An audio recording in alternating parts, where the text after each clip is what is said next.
Africa దేశం ఇథియోపియాలో అగ్నిపర్వతం పేలింది. 10,000 ఏళ్లలో తొలిసారిగా హెలిగుబ్బి అగ్నిపర్వతం బదులైంది. భారీ విస్ఫోటంతో ఈ పెద్ద ఎత్తున బూడిద పొగలు వచ్చాయి. ఆకాశంలోకి 1000 మీటర్ల ఎత్తుకు చేరుకోవడంతో విమాన రాకపోకలపై ప్రభావం పడుతున్నట్లుగా తెలుస్తుంది.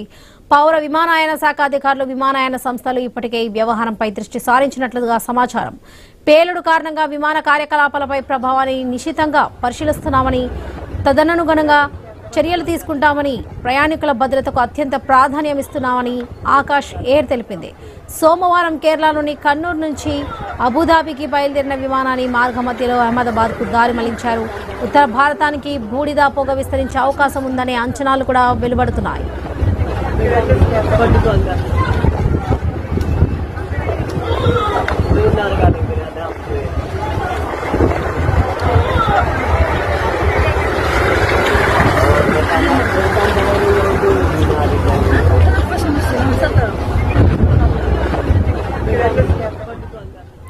ఇథియోపియాలోని అఫర్ రీజియన్లో హెలిగుబ్బి అగ్నిపర్వతం ఉంది. గత 10,000 ఏళ్లలో ఇది పేలినట్లుగా రికార్డులు లేవు. తాజా విస్ఫోటనాన్ని స్థానిక చరిత్రలో అత్యంత అసాధారణమైన ఘటనలు ఒకటిగా శాస్త్రవేత్తలు పేర్కొన్నారు. మారుమూల ప్రాంతం కావడంతో ప్రాణ ఆస్తి నష్టం వివరాలు తెలియరాలేదు. పెద్ద ఎత్తున వెలువడిన బూడిద పొగ ఇప్పటికే ఎర్ర సముద్రం మీదుగా ఒమన్, యెమెన్ దేశాలకు విస్తరించాయి. దీంతో అక్కడి అధికారులు కూడా అలర్ట్ అయ్యారు.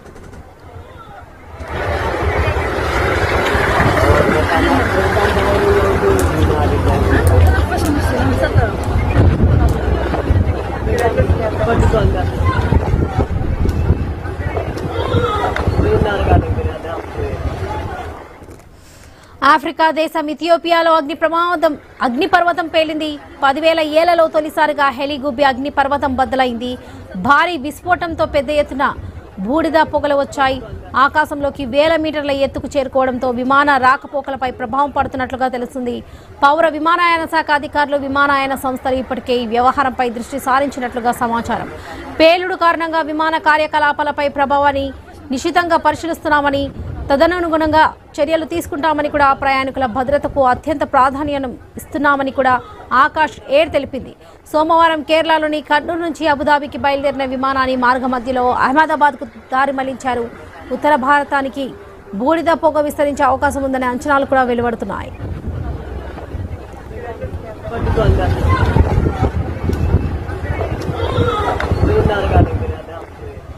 ఇథియోపియాలోని అఫర్ రీజియన్లో హెలిగుబ్బి అగ్నిపర్వతం ఉంది. గత 10,000 ఏళ్లలో ఇది పేలినట్లుగా రికార్డులు లేవు. కానీ తాజా విస్ఫోటనాన్ని స్థానిక చరిత్రలో అత్యంత అసాధారణమైన ఘటనలో ఒకటిగా శాస్త్రవేత్తలు పేర్కొన్నారు. మారుమూల ప్రాంతం కావడంతో ప్రాణ ఆస్తి నష్టం వివరాలు ఇంకా తెలియరాలేదు.